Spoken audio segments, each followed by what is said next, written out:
ಇನ್ನು ಈ tunnel road ನ ವಿಶೇಷತೆ ನೋಡಿ, ಯಾವ್ದ್ರಲ್ಲಿ ಕಟ್ತಾ ಇದಾರೆ ಅಂತ ಗೊತ್ತಿಲ್ಲ. ಇದನ್ನ ಯಾವ ಮೆಟೀರಿಯಲ್ ಬಳಸ್ತಾರೆ, ಇದಕ್ಕೆ ಯಾವ ಸಿಮೆಂಟು, ಏನ್ ಮಾಡಬಹುದು ಇದರಲ್ಲಿ ಅಂತ ನಿಮ್ಗೊಂದು 4-5 ಮೇಜರ್ ಇನ್ಫ್ರಾಸ್ಟ್ರಕ್ಚರ್ ಪ್ರಾಜೆಕ್ಟ್ ಗಳ ಕಂಪ್ಯಾರಿಸನ್ ಕೊಡ್ತೀನಿ.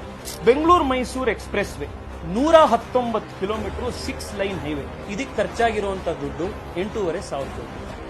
ಅಟಲ್ ಟನಲ್ ಜಮ್ಮೂಲಿ ಹಿಮಾಲಯದ ಬೆಟ್ಟಗಳನ್ನ ಕೊರೆದು ಮಾಡಿರುವಂತ ಸುರಂಗಗಳನ್ನು ಮಾಡಿರುವಂತ ಅಟಲ್ ಟನಲ್ 9 ಕಿಲೋಮೀಟರ್ಗೆ 3,000 ಕೋಟಿ ರೂಪಾಯಿ.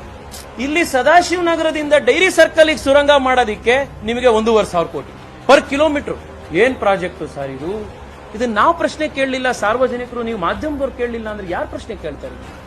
ಇನ್ ಮುಂಬೈ ಕೋಸ್ಟಲ್ ರೋಡ್ 2.5 ಕಿಲೋಮೀಟರ್ ಸಮುದ್ರದ ಒಳಗಡೆ ಹೋಗಿರೋ ರೋಡ್ ಇದು. ಟೋಟಲಿ 30 ಕಿಲೋಮೀಟರ್ 8 ಲೇನು, ಅದೇ 13,000 ಕೋಟಿ ರೂಪಾಯಿ. ಇಲ್ಲಿ ಸಮುದ್ರ ಇಲ್ಲ, ಕೆರೆ ಇಲ್ಲ, ಇರೋ ಕೆರೆನೆಲ್ಲ ನೀವೇ ನುಂಗಿದ್ದೀರಿ. ಯಾವುದೇ ನೀರಿನ ಬಾಡಿ ಇಲ್ಲ. ಬೆಂಗಳೂರಲ್ಲಿ ಸಿಗ್ತಾ ಇರುವಂತ ನೀರು ಅಂತಂದ್ರೆ ಮಳೆಗಾಲದಲ್ಲಿ ಸರಿ ರಿಪೇರಿ ಮಾಡದಲ್ಲೇ ಏನ್ ಗುಂಡಿ ಇದೆ ರಸ್ತೆ, ಅದು ಬಿಟ್ರೆ ಇನ್ ಯಾವ ನೀರ್ ಬಾಡಿನೂ ನಿಮಗೆ ಸಿಗ್ತಿಲ್ಲ, ವಾಟರ್ ಬಾಡಿ ಸಿಗ್ತಾ ಇಲ್ಲ. ಆದ್ರೆ ಮುಂಬೈ ಕೋಸ್ಟಲ್ ರೋಡ್ ಅಲ್ಲಿ ಅರೇಬಿಯನ್ ಸಮುದ್ರದ ಮಧ್ಯದಲ್ಲಿ ಏನ್ 3 ಕಿಲೋಮೀಟರ್ ರಸ್ತೆ ಮಾಡಿದ್ರು ಅದಕ್ಕಿಂತ ಜಾಸ್ತಿ ದುಡ್ಡು ನಿಮಗೆ ಪರ್ ಕಿಲೋಮೀಟರ್ ಇಲ್ಲಿ ಮಾಡಕ್ ಬೇಕಾಗ್ತಾ ಇದೆ. ಇನ್ KR ಪುರಂ ಇಂದ ಸಿಲ್ಕ್ ಬೋರ್ಡ್ ಇರುವಂತ 18 ಕಿಲೋಮೀಟರ್ ಮೆಟ್ರೋ, 13 ಸ್ಟೇಷನ್ಗಳಿದೆ, 17% ಟ್ರಾಫಿಕ್ ಕಡಿಮೆ ಮಾಡಿದೆ. ದಿನಕ್ಕೆ 8 ಲಕ್ಷ ಜನ ಓಡಾಡ್ತಾ ಇದ್ದಾರೆ. ಅದಕ್ಕೆ ಖರ್ಚಾಗಿರೋದು 5,500 ಕೋಟಿ.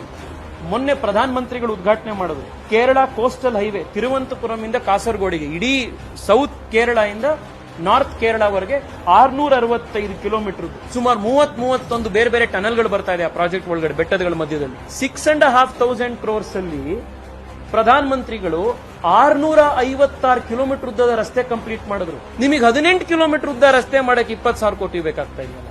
ಅದ್ ಯಾವ ಸಿಮೆಂಟ್ ಉಪಯೋಗಿಸ್ತಿದ್ದೀರಿ, ಅದ್ ಏನ್ ಸ್ಟೀಲ್ ಅಲ್ಲಿ ಕಟ್ತಾ ಇದೀರೋ, ಚಿನ್ನದಲ್ಲಿ ಕಟ್ತಾ ಇದೀರೋ, ಅದ್ರಲ್ಲಿ ಯಾವ್ದ್ರಲ್ಲಿ ಕಟ್ಟೋಣ ಅಂತ ಅನ್ಕೊಂಡಿದೀರಿ? ದಯವಿಟ್ಟು ಕರ್ನಾಟಕ ಜನಕ್ಕೆ ತಿಳಿಸಿ ಇದ್ರ ಬಗ್ಗೆ.